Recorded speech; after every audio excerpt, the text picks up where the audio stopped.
to Talking TSM, the Game House's talk show about TSM's LCS team. I'm your host, Robert Haynes, and I'm really excited. Hopefully, you all had a very happy holidays. Merry Christmas if you celebrate that, and happy holidays to whatever else you celebrate. Very excited. I was able to get a couple of cool things. I got some new TSM merch. One of these new shirts that they're doing, I think, to celebrate when they, extended their reach into Japan, which is really cool. And then I don't know if you guys can see it. Oh, there it is. A new TSM flag. Got to fly the colors, man. So, really, really, really excited about that. I think we've got, hopefully you guys got something, stocking stuff for keychain, new jersey, new shirt, new flag, whatever it may be. Hopefully you were able to get something, TSM related. And if not, then, and look at that. It's already falling.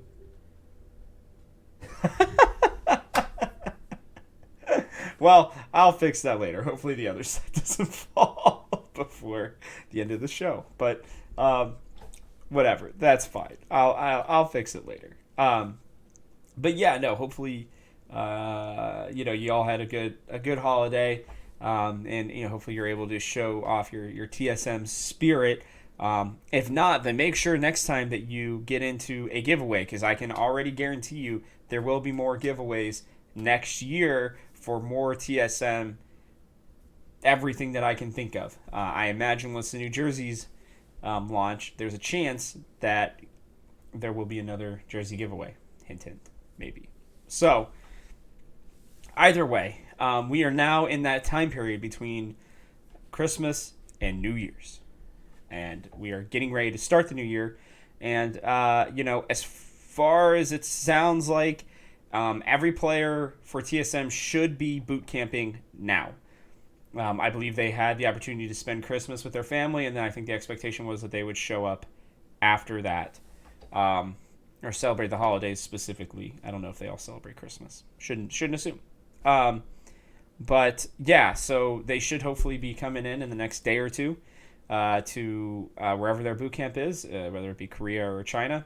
Or even Japan, maybe. I don't know. I would have to think it's Korea or China, but I know they are somewhere out east. And, they're going to get to boot camp for a couple weeks together, from the sounds of it. Who knows exactly how long it's going to be. I know, like Tactical and Shinyi have already been working together. It sounds like Spica's still been here in the U.S. Haven't heard anything about Kaido or Huni yet. I'm assuming Huni, knowing him, he's probably just, kicking back, relaxing, and he's going to get to the boot camp whenever they need him to. So, and then I'd have to think Kaido is in the area, so he'd probably be able to make his way on over here soon. So, I guess we'll get to see, depending on if Spica starts streaming again or not, and we'll figure out if he's there or not. But I imagine some, news will start coming out from boot camps here in the next couple days. We're what? Let me think here. We're like 18-ish days away from the lock-in tournament, start of the LEC season 2. So it's coming up fast, fam. 3 weeks, 3 freaking weeks, less than 3 weeks officially for the beginning of the season, and I can already tell you that we're gonna have some really good stuff coming up over the next couple weeks. Today we're gonna go over TSM Academy. Next week we're gonna have a guest, and then I think the next week we're also going to have some guests, and then I think then that third week will be our first preview week for the season, and we'll know by then most likely whether the TSM main team or the Academy team are going to be playing. I'd have to think it's going to be the main team. I don't know that Riot Games will continue to do the lock-in tournament if teams just are consistently sending Academy teams. I don't think that's the purpose of it. And while the tournament doesn't matter, just like much of the most of spring, whatever, they're just going to kind of do their thing. So, it's going to be interesting to see, what this team does specifically. They're going to basically have almost 2 months to get to know each other. Really, like a month and a half before the regular season, again, quote unquote, starts. The real reality of it, as we talked about last week, is none of it really matters until the summer, anyways. The spring is literally just playing for MSI, so one team gets to do it, and if it's us, great. If not, then that's probably the more likely scenario, at least at this time. So, yeah. With that, like I said, this week specifically, we are going to be going over TSM's Academy team. Now, there's a lost episode of Hard Stuck Gold, for those of you who may be wondering, where we went through our power rankings and for the LCS. And so, surprise, surprise, you still don't know my power rankings because I made some small changes, but they are going to be coming out this week finally. The holidays and everything kind of messed that up. So my plan is either today or tomorrow or at the absolute latest Wednesday. I promise you I'm basically done with them. I know I keep saying it. It's just everything else in the world has been pretty distracting. Sure for a lot of you as well. So I do apologize. I will be getting those out, and I think TSM fans will actually be pretty happy with me. I really tried to be unbiased, but even when talking through them with Mike on Hard Stuck Gold, he seemed to actually pretty much agree with my logic through a lot of it. And so, I don't know if that's just him being nice, which if you know him, that's not his forte, but maybe in that situation he felt bad for me or something, which would be more his forte, his pity. Oh, see, there it goes. There goes the rest of the flag. Big sad. Big sad. I'm going to have to fix that later. It can't get any worse, I guess. But either way, I went through those power rankings, and on that show we talked about TSM's Academy team. So I'm to a small degree, I'm kind of glad that show didn't come out because it's not going to be as much of a repeat necessarily for those who tend to watch both shows. I encourage you all to watch both shows because the more you know about the LCS, the better you can understand about where our team is in TSM. But it's enough stalling. Whatever. Let's just get into it. Segment 1. Here is our Academy squad. We got Viper in the top lane, Hyper in the jungle, Takeover in the mid lane, Instinct in the bot lane, and then Yursan at support. Now, I wanted to make sure that, you guys know, because some of you don't know who our Academy team is and who they consist of most years. And to be fair, in past years, maybe you didn't need to know about our Academy teams because the LCS teams didn't even care, right? They just threw players on there to fulfill some sort of requirement. And now the teams are actually paying attention. Now they actually care about these players because they realize that they are creating, new players, for the LCS, for their future teams. And so, I'm going to go through each player here. Then we're going to jump into the coaching staff. And then we are going to go into kind of the future and the clear intentions that I think that this team has towards the future. So, Viper is a player that most of you should more than likely know by now. He is 23 years old, and he has played for Team Liquid Academy. He was really just a sub for Team Liquid, but, whatever. He still technically played for them. He got his first starting action with FlyQuest, and then he got a little bit more with Dignitas, and then he was kind of teamless. Like, he went down into the amateur scene after, getting kicked from Dignitas Academy last year in 2020. He played this year with a new esports, and then No Org, the amateur team that really took the league by storm. And, they, like, the amateur scene, they were just filled with really, with not great former LCS players, but LCS players nonetheless. And they played really well. And, then he got onto Immortals Academy for the last half, for the summer split of this year. He played better, but, he still has some big issues. And then TSM signed him as of last month to be their Academy top laner. And so, I went through And I looked at a lot of his stats, and you know, he wasn't he wasn't bad, um, by any stretch. He finished with the second most kills, um, in LCS Academy last year, which shows that he has certainly improved. Um, but he still also finished with the third most deaths, and he wasn't necessarily an assist machine. His kill participation was about 60%, which is okay for a top laner. Honestly, the biggest problem was he accounted for 25% of the team's deaths, and he looked better in lane. He looked better overall in this last split. And he showed that he can play champions um, outside of Riven, which is like that was his biggest thing is like everybody was concerned because they were like, oh well, this guy can basically only play Riven, and so that's clearly not the case anymore. He had some really good games on things like Lee Sin, Irelia, Gwen, Akali. He played even 5 games of Lucian, but he still struggles on and Camille. He played a good Camille too, but like he still struggles on picks like the Renekton, the Gnar, the Nocturne, the Sets, like the Jaces even. Like he did not play well on Jace either. He has a very distinctly like high damage bruiser. Not even like a normal bruiser, but like high damage, high mechanically skilled champions to a certain degree. Like again, Akali, Aurelia, Lee Sin, these are all high mechanic champions, like highly skilled mechanical champions.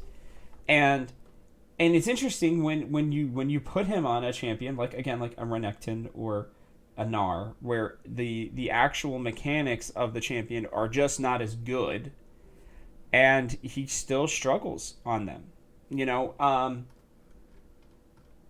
I don't know. Viper is at this point, in my opinion, Viper is what Viper is. He is a guy who can occasionally pop off and carry when given champions that he can be super aggressive on and not get punished in lane, where the jungler is able to either divert the attention or give him resources, or the enemy jungler is just stupid maybe and just doesn't attack him when he tries to push in. He is not somebody who I would say is going to be really challenging Huni necessarily for his spot. He may help Huni in terms of learning new champions, or challenge him in 1v1 laning, to help Huni learn how to play against more aggressive and how to be more aggressive. And I think with the way that this team is going as a whole, I mean TSM from top to bottom, it seems like their whole thing is going to be attack, attack, attack, attack, attack, right? Aggressive, aggressive, aggressive, aggressive. And I think that Viper does fit that style more than a lot of the other options that were available for them in the top lane. But we already know what he is, and if let's say Huni is struggling, I don't have confidence that Viper can come in and do more than maybe have one pop-off game in a weekend for his first weekend, and then probably fall off pretty hard after that. So, there weren't necessarily a ton of options. It seems like Darshan is pretty much, he had a great year last year, and I think he would have been an interesting pickup for TSM, but it seems like he's pretty much a part of C9's probably like whole plan for coaching and everything else. I know he's going to be their academy top laner, I'm pretty sure, again this year, but like I don't think he's necessarily there because they expect him to push for a push Summit out of his position.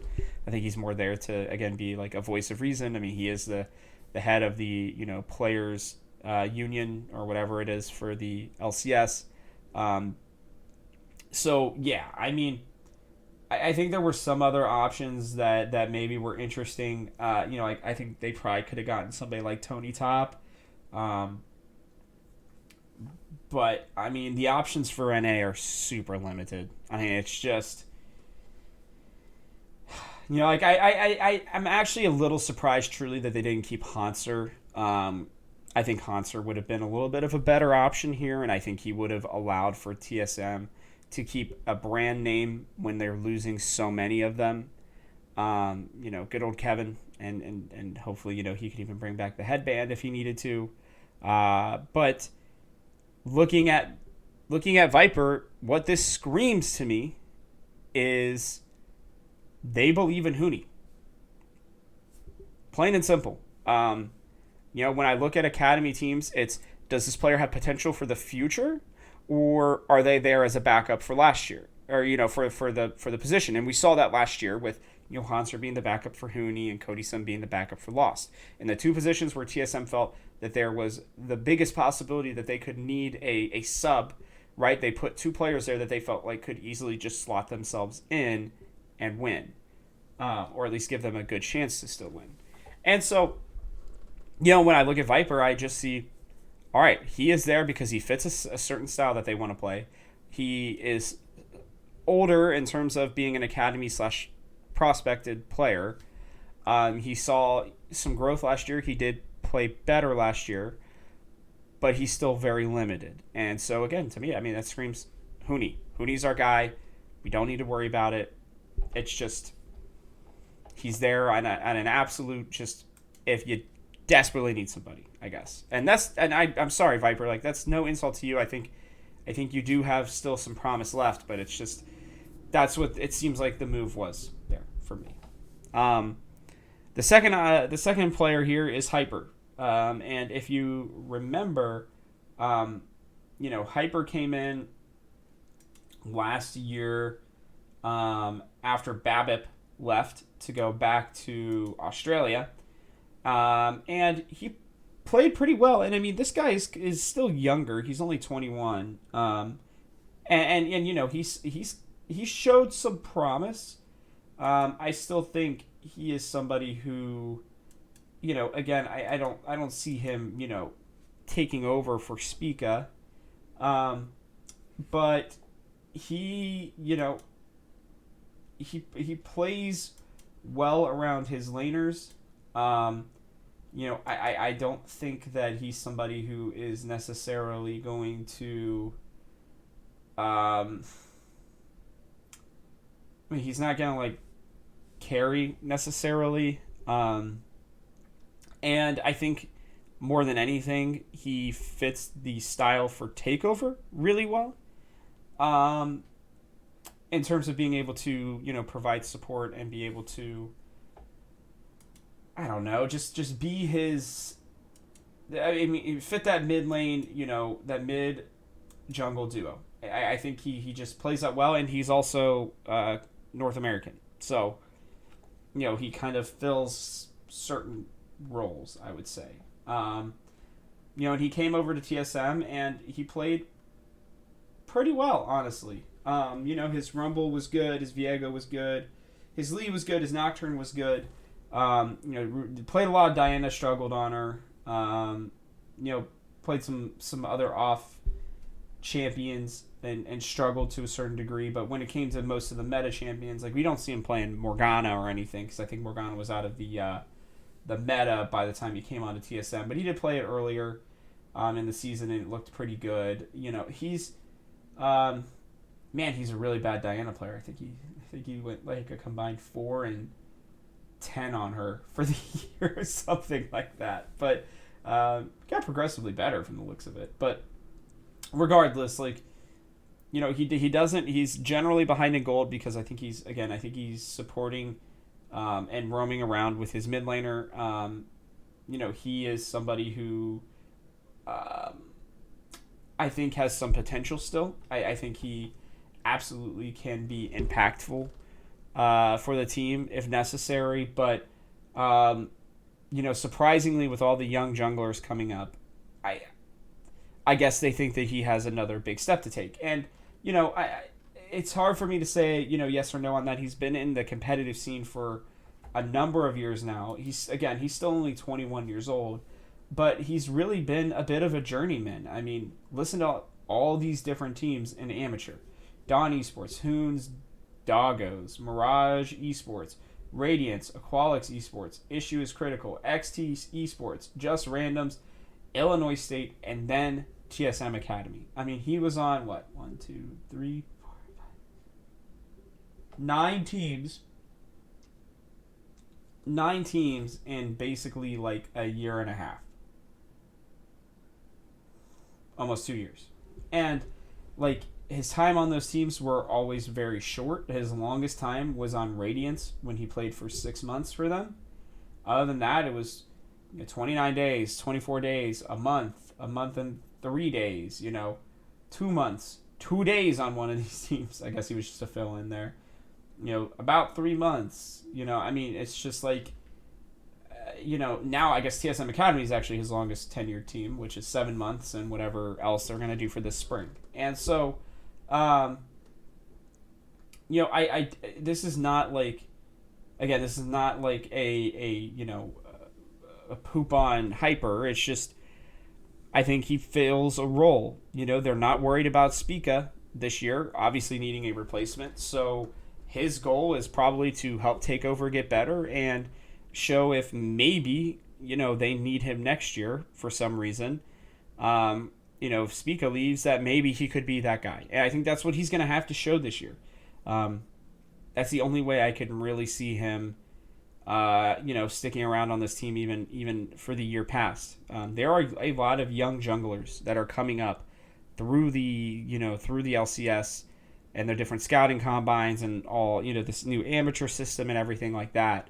And I think Hyper, is going to really have to play well this year to be able to keep his job. But for an academy jungler, I think he's solid. He's consistently going to probably be top, 5, near the bottom of that top 5, but top 5. And I think he's going to allow for TSM to really focus on the next guy I'm going to talk about, which is Takeover. And I'll be honest with you, I think even on this show, I was a little critical of them bringing on Takeover in the mid lane. And I'm happy to say that I believe I was wrong.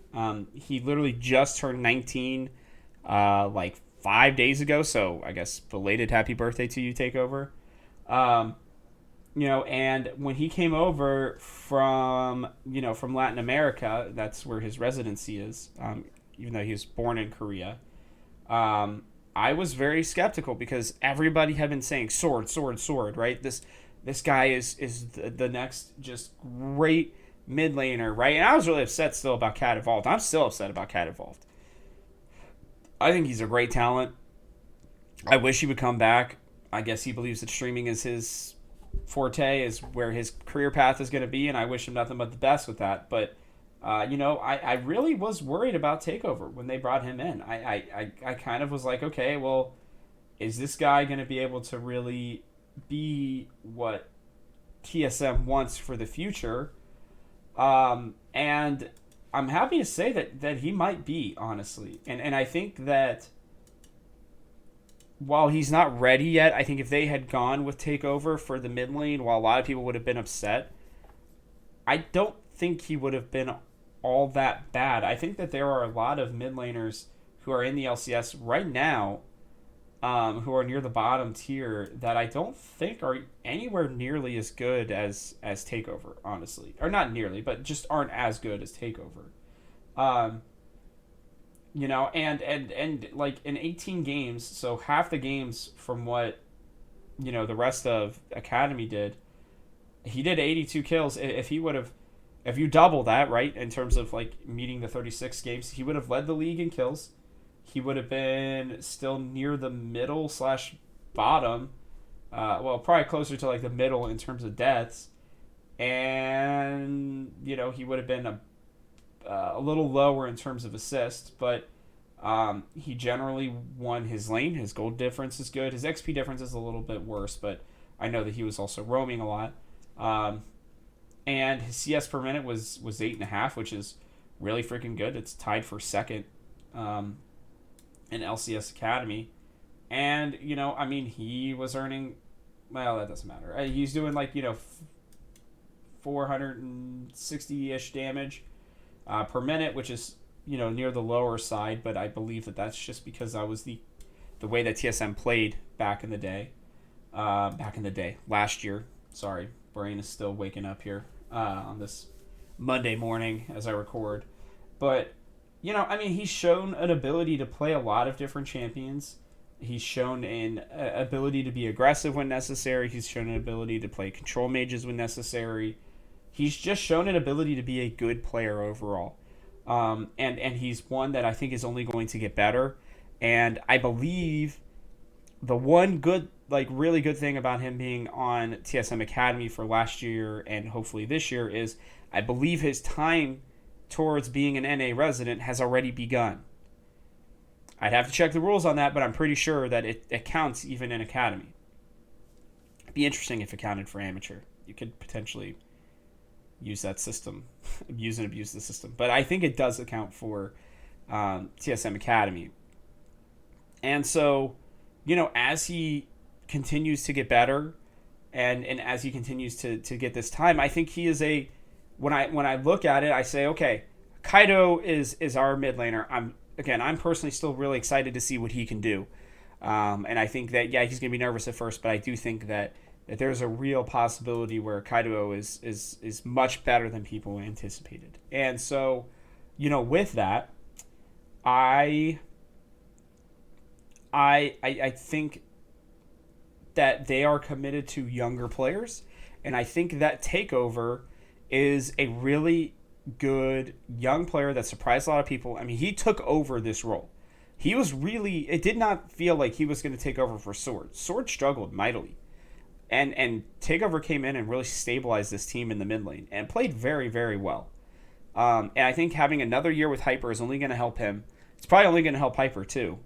And should Kaido not work out and TSM, obviously can't do another boot camp, between spring and summer, if Takeover plays well and Kaido struggles, I would not be surprised to see Takeover come in for this team, because another great part about it is, he is an import, but so's Kaido. So you have imports at the exact same spot.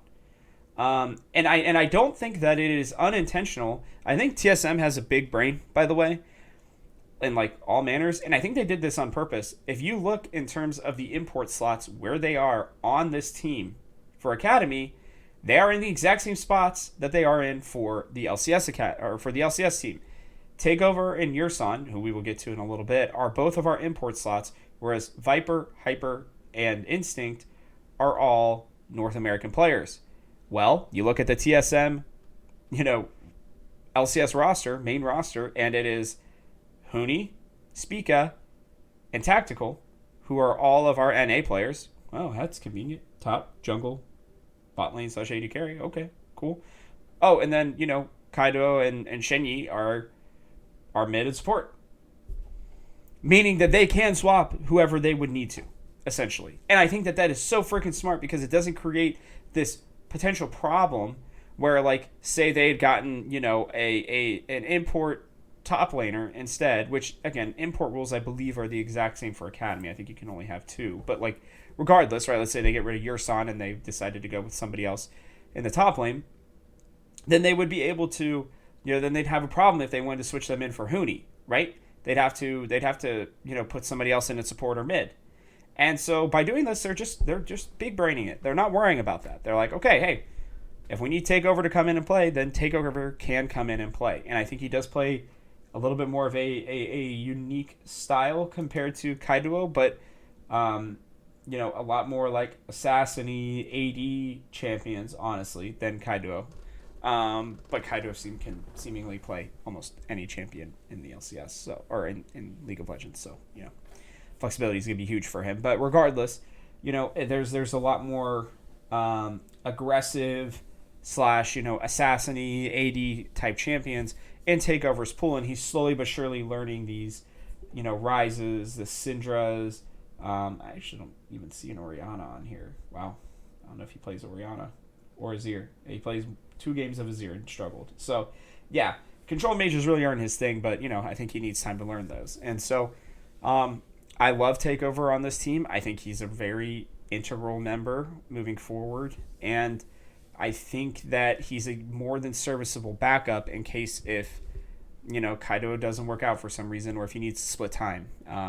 His name takeover seems to be very fitting. Whereas he's already taken over the mid lane role from Sword. If Kaido struggles after everybody's really excited about him, hopefully it's not the same way as Sword, where Sword struggled mightily. That takeover comes in and potentially takes over. Don't think that's going to happen, to be honest. Again, I have a lot of faith in what Kaido can be, but it's there if necessary. Now, whether takeover knows Mandarin or not is probably pretty unlikely. He's probably mostly using English right now. Probably knows some Spanish, being that he played in the Latin American League, and he knows Korean, I'm assuming. So, yeah, I don't know. It's that part of it would be the harder part, but whatever. Moving on, we have another player that I am absolutely ecstatic for, and that's Instinct. So when TSM announced that they got Instinct, it took me a second. I was like, man, I know that name. Why do I know that name? Oh, he was the 100 Thieves Next starting AD carry. And guys, like, yeah, he was 100 Thieves, Academy, whatever. Like, this kid has so much freaking potential. I cannot explain it to you. He played really, really well last year, in my opinion. He had his hiccups, but and he wasn't necessarily one of the top prospects. Like a Wixie or an Array, or even to some weird degree an Arrow. But he quietly played really well, and he did so at the age of 17. Okay? Technically, he played last year at 16 for almost the entire season, or at least the first half. This kid is young. He's hungry. He is very talented. He can play a lot of different champions. He can even play the supportive Sennas and stuff very, very well. And he's 17 years old. This kid could literally sit in our farm system for 3 years, which I'm bringing farm system from baseball. We're going to use that. But he could sit in our farm system for 3 years, still only be 20 years old, and we will have still had enough time to let Tactical and Spica figure it out. Think about that, right? Now, I'm sure some team would probably want him before then, but whatever. His contract doesn't expire until 2024, so we've got him for at least, 22, 23, 24, 3 years. At least according to his contract. So, I mean, this kid is he's solid, man. He's young. He has, and again, I know I'm repeating young, but I do think that it's really important. And he's already, got a year and a half of experience under his belt. And I think taking that leap from amateur to academy is going to be a big one. And from what it sounded like, there were a lot of academy teams that wanted Instinct. And so the fact that we were able to grab him, I think speaks volumes to what, TSM are trying to do. They are going young, and they're trying to get these good players while they are available and able to, I don't know, just to help mold them into what they need them to be. And, again, he's played 20 different champions. He's 3-0 on Seraphine, so he can play that well. His Aphelios is his best champion. He's 14-10 on him with a 3.36 KDA. His kill participation is generally pretty good, even for an AD carry. It's mostly in the mid to upper 60s with, these more supportive champions like Senna and Seraphine being 70 to 83% in 14 games on Senna. I mean, he was all over the freaking map on her, which is absolutely outstanding. He hasn't really, I don't feel like, established like a pocket pick outside of, in the outside of what seems like to be a Senna, considering what the meta was all of last year. But when I look at this, like, he even played Cassiopeia and Ziggs in his career. I mean, that's really good for a young player to see. And while there are concerns, like Varus's and his Jhin is not very good. His Samir has not been very good yet either. he can still come in and play the regular champions. He's generally got, I mean, he's got a career 4.3 KDA, which is absolutely outstanding. He's averaging almost 4.5 kills a game. He's still dying a bit too much for my liking, but that's going to happen for younger players. So I look at him and I say, okay, like this is the next logical step for Instinct. You know, he learned some stuff with 100 Thieves next, surely. He's made his way up to Academy. Now, hopefully, he can be the next in a great line of TSM Academy, 80 carries. And again, I mean, Tactical, Johnson, even Cody Sun to a certain degree, Lost, right? Like, we do a very good job at developing young bot laners. And, I mean, hell, I just gave 4 examples, Cody Sun being a different one, but whatever. I mean, just Tactical, Johnson, and Lost alone, those are 3 of the 10 80 carries in the LCS that all played on TSM Academy within the last 5 years. I think Instinct may end up having a chance, at least. His ceiling is very, very high as of right now, because we haven't started to like kind of close the gap as to what he could be, but just based on what we've seen so far of him, and just again based purely on age, this kid is really good. And if Tactical for some reason struggles this year, I don't think they're going to put him in 2022, but by 2023 we could be looking at one of the new young bright stars in terms of AD carry with Instinct. And I think that was TSM's plan. I really do. Again, guys, I really think everything depends on whether or not Spica stays or not. I think if Spica stays in 2023, I know Tactical's under contract. I could see Tactical staying too, right? Especially if he actually plays as well as we think he could. And if not, then Instinct, I think, can very easily come in and learn how to play with Shinyi. I think he can. He's super young, and I'm sorry I keep saying it, but I mean, guys, like this might be one of the youngest players in the LCS or LCS Academy, and he's with us, and he's showing a lot of promise already. And I think, yeah, he may have his struggles this year, but he's going to learn a lot, because the last person that we're going to talk about for the team is Yursan, who really surprised me last year. I think coming over from Taiwan, I saw it maybe, he's coming from the same region as where Sword Art had been, in prior to his time, in the LPL. And I wondered if maybe they were just trying to do some, mix and match there.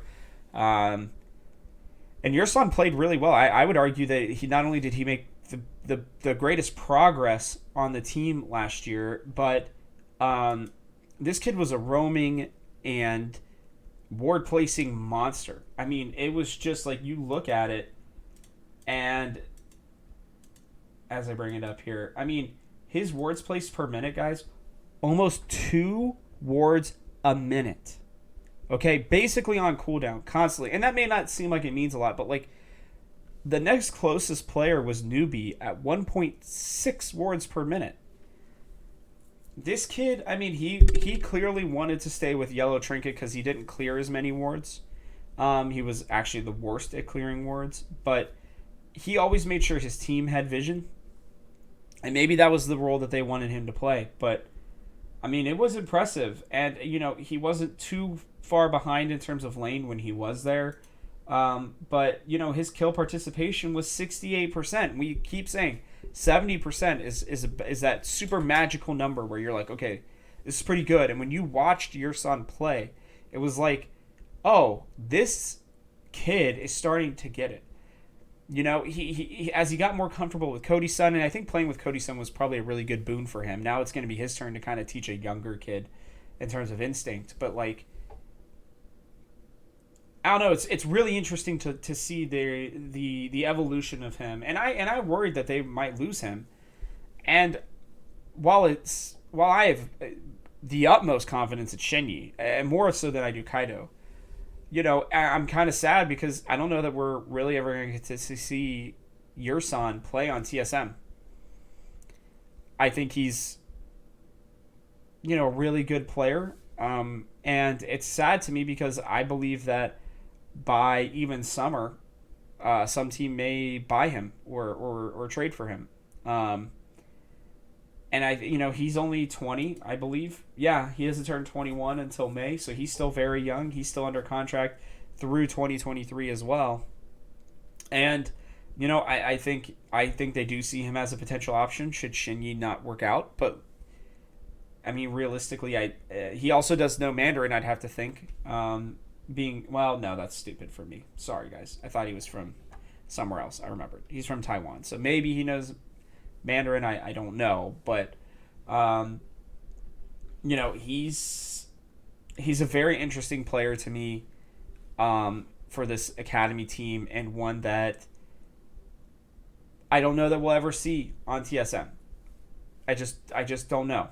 But I can promise you this much: wherever he goes, I think he will be a very strong asset to that team. And I think he'll be a very good player overall. That's my thoughts on where he could go, and overall for this academy squad. I think when we look back at it, I think that this is a solid squad. I'm very happy about what they did this year. I'm not as excited about the top half of the map as some other people are. I do think Viper and Hyper are, not only do their names rhyme, but they definitely have talent, and I think this team is going to be another team that's going to be very aggressive. They are going to have the same mentality as this LCS team, and I think it's with the intention of, if we need one of these players to sub in this year or even next year, that they can do it. And so I personally really, really, really, really like this team.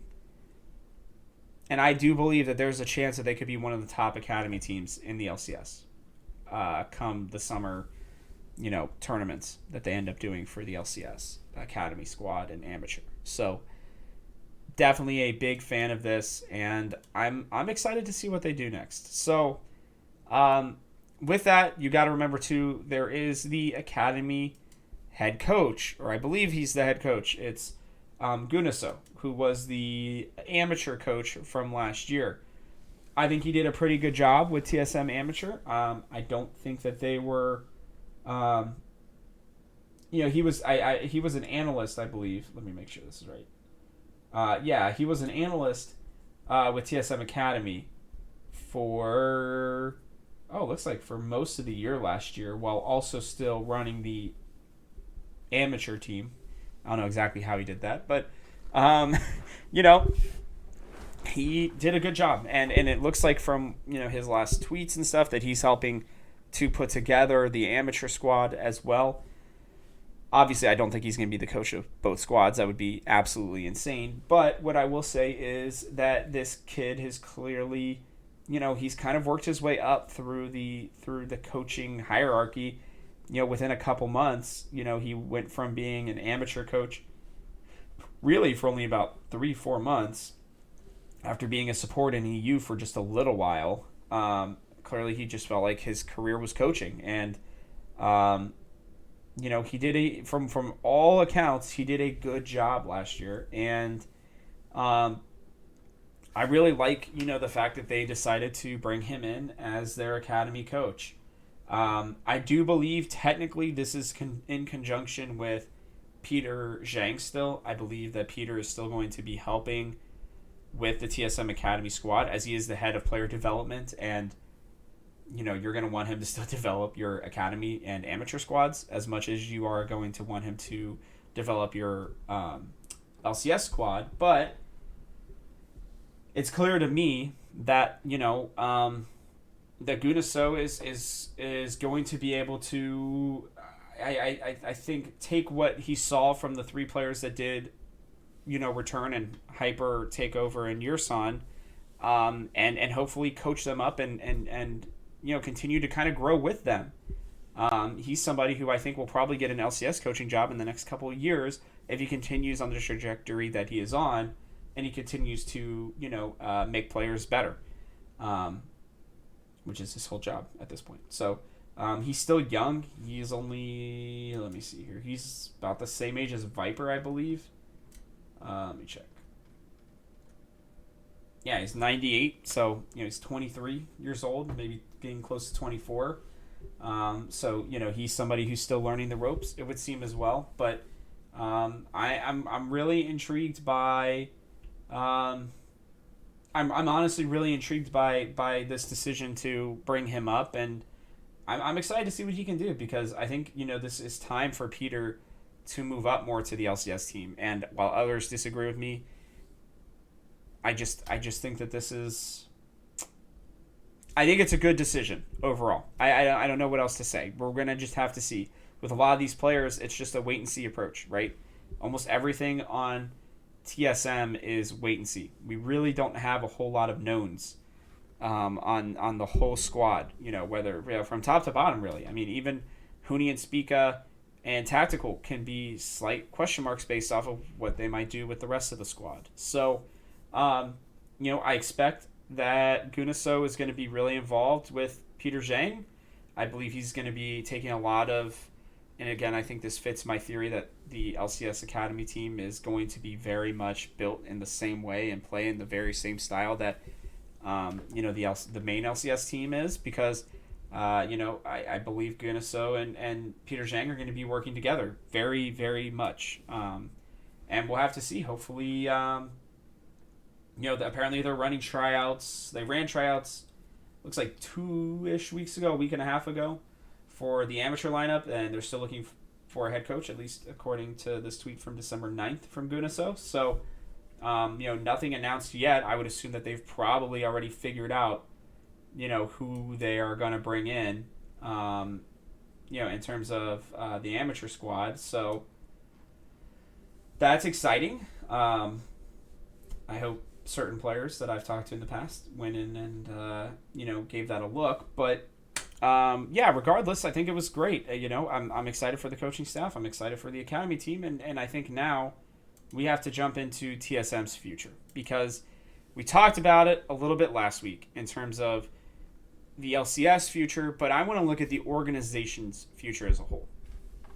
And I think the very first question we have to ask is, are they committed to building up NA? And here's the thing. What is clear to me is that Bjergsen and Core JJ and Darshan, who are leading the players union and everything else currently, they are committed to building up NA talent. It seems that they are believers, and this may even be something that potentially kept Bjergsen from staying with TSM to a certain degree. They clearly believe that NA needs better talent for the future, for NA to be able to compete at Worlds, which I think everybody agrees with. And I believe that TSM are still kind of straddling that line, to be honest with you. I think getting Instinct is a step in the right direction towards building up NA talent. If TSM really commit to Instinct, I think that is going to help them in a pretty major way.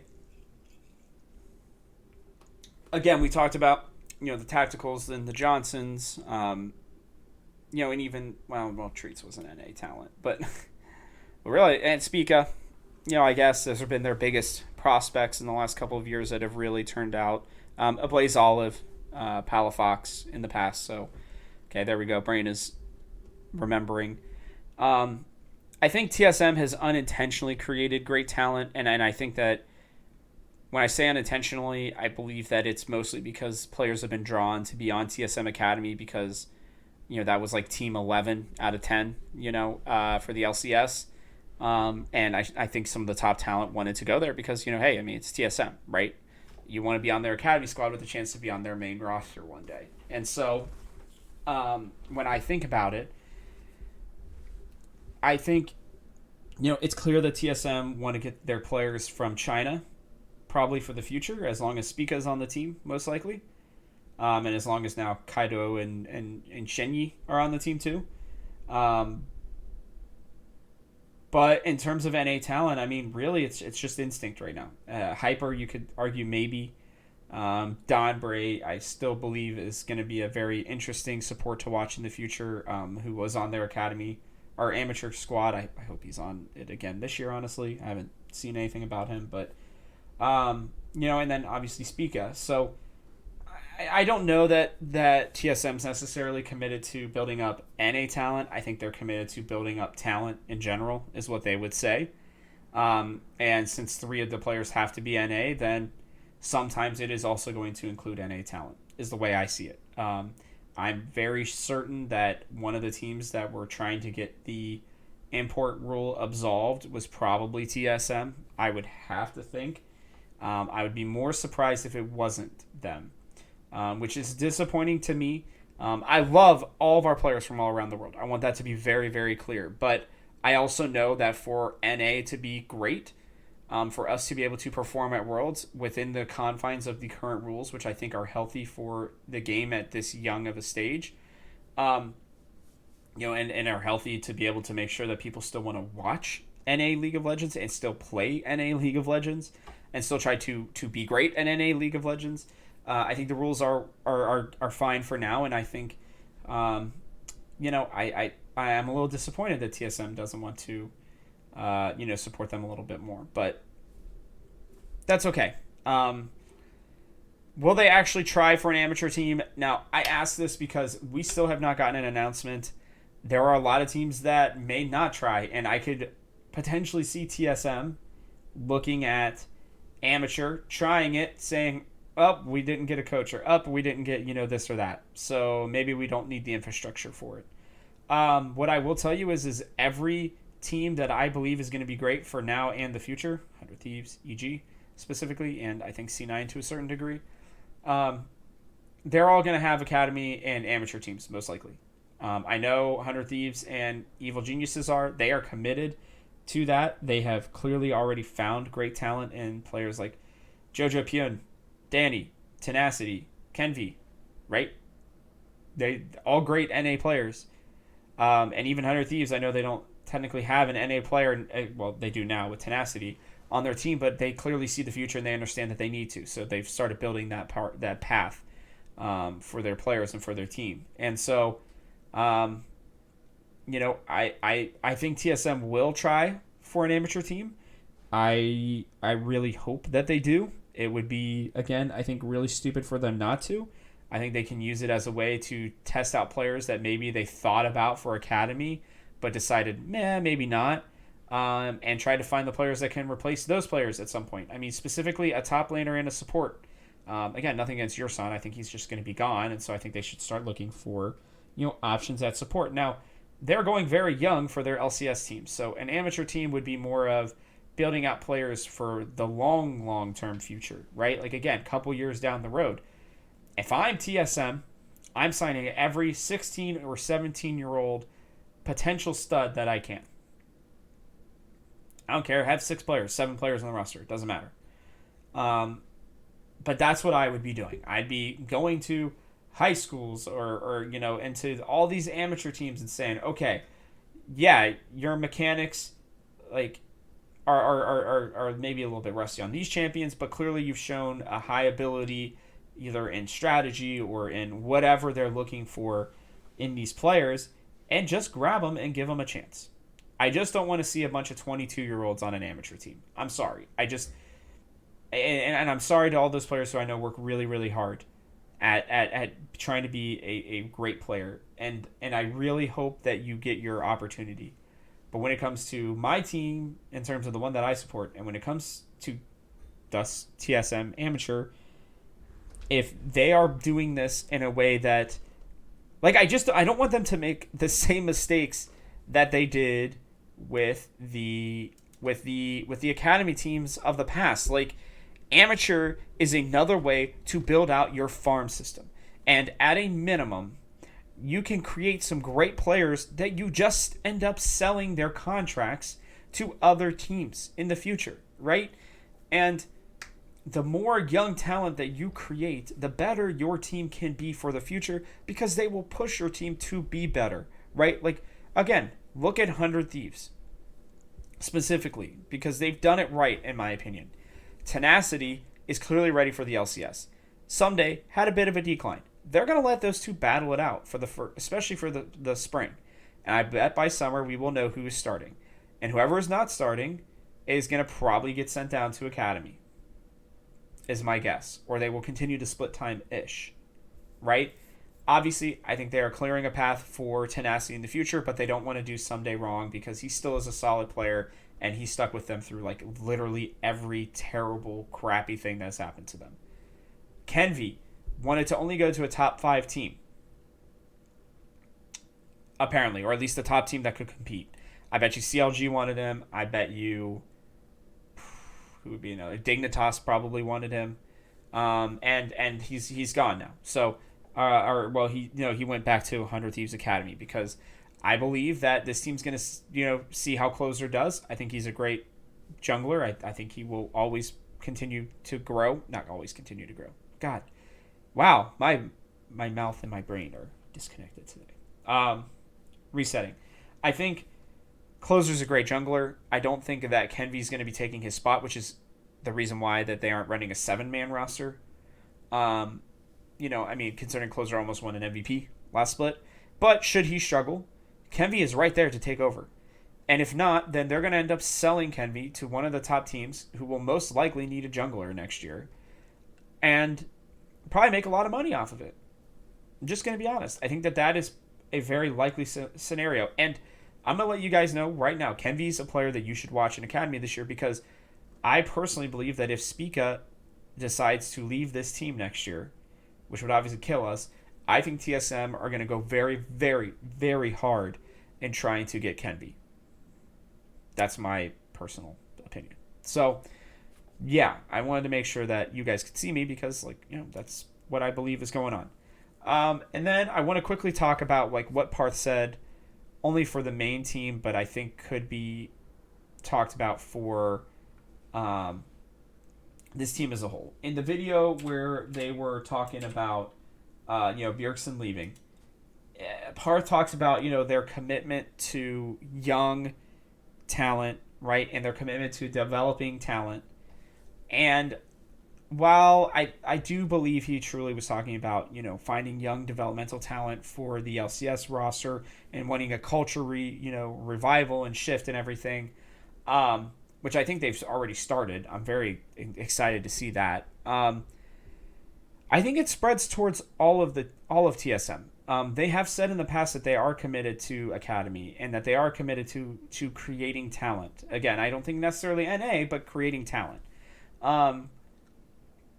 And, I think that was said with their amateur team last year. And I think hopefully they will do that again this year. And I believe that, this LCS Academy team has the chance to be one of the better LCS Academy teams and one of the better amateur teams too, obviously, because they will end up playing each other in these tournaments.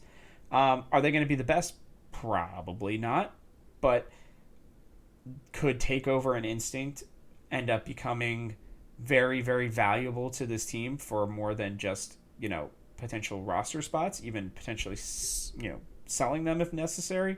Absolutely. And so, when I look at TSM's future as a whole, and I'm talking about LCS all the way down to amateur, I believe that TSM is starting to set up a system to where they can find new talent and they can be successful for years to come. They are clearly seeing the path. I don't know that they are doing it as well as teams like, again, Evil Geniuses, 100 Thieves, and Cloud9 yet. But would I say that their future is top 5 consistently based on the talent pool that they are starting to create? Absolutely. I do 100% see that being the case. And truly, if they want to be the best team in the LCS again, which is, I think, a new goal for us. Last year, I didn't really care if we won an LCS championship because I more wanted to focus on Worlds. This year, it's not the opposite, but it's, my expectations are lower for this team because we have such new, unknown talent. And, if they win an LCS championship, preferably in the summer, then I think we're going to be ecstatic this year. Honestly, regardless, or whichever one they win, they could win spring or summer, and I'd be very happy. I don't think they're going to win spring, especially, but I think they could win summer if some things work out. So, I think that this team is committed to young right? I mean, is committed to development. Hooney is by far the oldest player in our entire system right now. Almost every other player on this team is 21 years or younger, right? Spica, 21, or going to be 21. I can't remember. It's either 21 or going to be 21. Kaidua, we've talked about it. He's 20, going to be 21 later. Tactical, 21 or younger. I believe he's just turned 21. Shenyi is 19. Viper, 23. Hyper, not even 20. It just turned 21. Takeover, 19. Instinct, 17. Yursan, 20. Doesn't turn 21 until May. This team is committed to young, developmental talent. They are not, outside of really Viper, doing the whole thing back in the day where it was just, hey, we're going to sign our friends and our, recycled players who may not deserve to be here, but we don't feel like doing the scouting thing. The only area and the only reason why my ambitions for TSM not being higher is the lack of coaching staff. While I believe in all of the coaches that they have, I truly do. When it's Hatham, Kays, Peter Zhang, and Chawi, and Gunaso, when they only have 5 coaches, when a lot of the other league is starting to even get positional coaches, I think for good reason, I think they're still a little bit behind in that regard. I'm just going to be honest. Like, CLG and Golden Guardians, I think when it comes to coaching staffs, are ahead of the game. I mean, especially Golden Guardians. They literally have a coach for each individual role instead of requiring Hatham or Kays to try to coach every role and be excellent at every role. And I think as teams start to make more money and as the league starts to grow out and everything like that and expansions happen and everything, I do believe that with time, more teams will have more positional coaches. They do in basically every sport. There are infield coaches for baseball and outfield coaches and pitching coaches and catching coaches, right? And then even in football, there are quarterback coaches, running back coaches, wide receiver coaches, cornerback coaches, offensive line coaches. Like, these all happen as the sports develop more. And I believe that for League of Legends, that is starting. And I think, hopefully next year, after Chawi's had time to kind of settle in and Peter's had time to settle in, and hopefully Kays continues to want to stay, and Hatham, the same thing there, and Gunaso. Like, I will say I'm a little worried about the fact that Gunaso is by himself, it seems like. I think he's going to have support from Peter, but I believe he's basically going to just coach this team by himself for the Academy squad, and I think that can be a little bit tough. Not saying they should have maybe more than one assistant coach, but still. And then we'll have to see what they do with Academy, too. Hopefully they will get at least one, maybe 2 coaches, there. Obviously, I don't think they'll run a team if they don't have one, but, we haven't heard anything about a new coach. So, they'll need to make those decisions, I'd have to think, soon. We may even see an announcement this week, honestly. That wouldn't totally surprise me. So, yeah, I mean, I am personally very happy for TSM's future. I do think that they are building the right way. I think there are some things that they can, add on, and I think they will eventually. But, this is great, guys. Like, I wanted to really make sure that we took time to talk about this Academy team. I know I'm not, like, an expert on their Academy team. I watched maybe 25 to 30% of their games last year. I just didn't have the time to watch those, plus the LEC, plus the LCS, and plus occasional LPL and LCK games. I mean, that's a lot of games to watch. So, I watch highlights. I'd say I probably caught like 50 to 80% of the highlights. I would say, pretty consistently.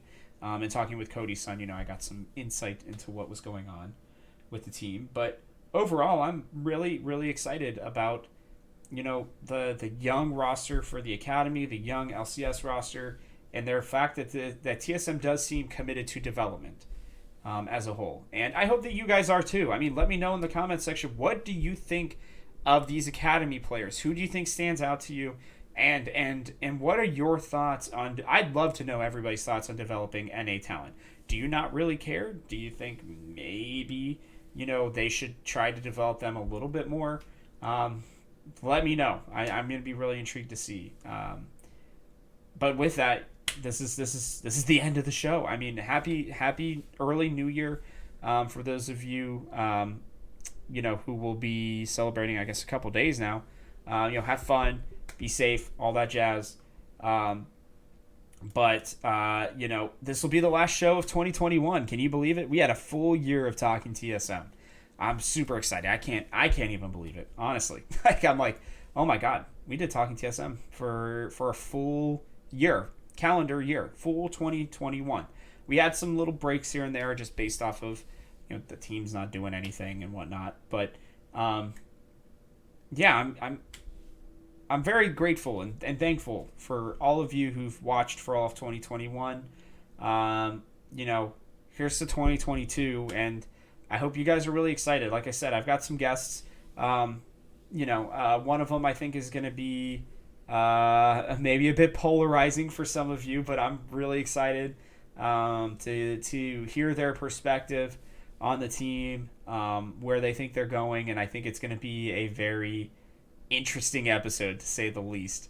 I don't know. It's gonna be fun. I'm gonna still try to work on getting stuff for TSM as a whole. I do plan on doing more interviews next year, since they're going to be doing them virtually again. So I'm gonna work hard to try to get one interview a week for TSM.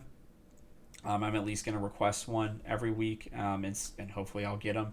TSM's normally not great about doing interviews. They normally will do one to fulfill their requirement from the league, but and generally it's not with people like me. So I'm gonna do my best to grab who I can, and if I do interviews, I will put them on not only the Game House's YouTube channel, but I will put them on the show as well, so that you guys can listen and watch. So make sure that you do all the stuff that I'm about to tell you to do. So if you like this show, please take a second to like, subscribe, and comment if you're watching on our YouTube channel. Hit that bell icon so you don't miss another episode. Please continue to leave reviews if you can. You guys have been really supportive and super kind. I really do appreciate all the kind words, and I love that you guys are loving this show. And if you can leave reviews, on anywhere where you listen to your podcasts, that would be great. And if there are things you don't like about the show that you think that I should improve on, you can comment on those too. I'm very open to doing what I can to make this show better and more enjoyable for all of you. Please share this with your friends.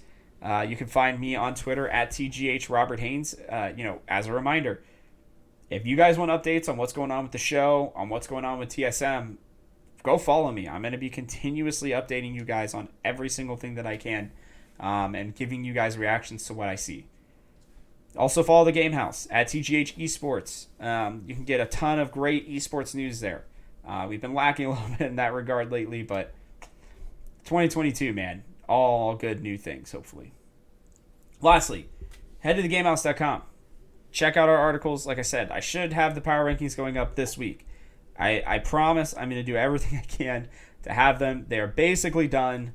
I just need to reread it, edit it a little bit, potentially make one more change if necessary, and we'll go from there. So go give it a look. Go see where I put TSM. I think you guys are going to be pleasantly surprised with where I put them. With that, thanks for tuning in. This show still comes out every Monday during the off season. And it is also exclusively for your TSM earholes. I'm Robert Haynes, and this has been Talking TSM. I'll see you all next week.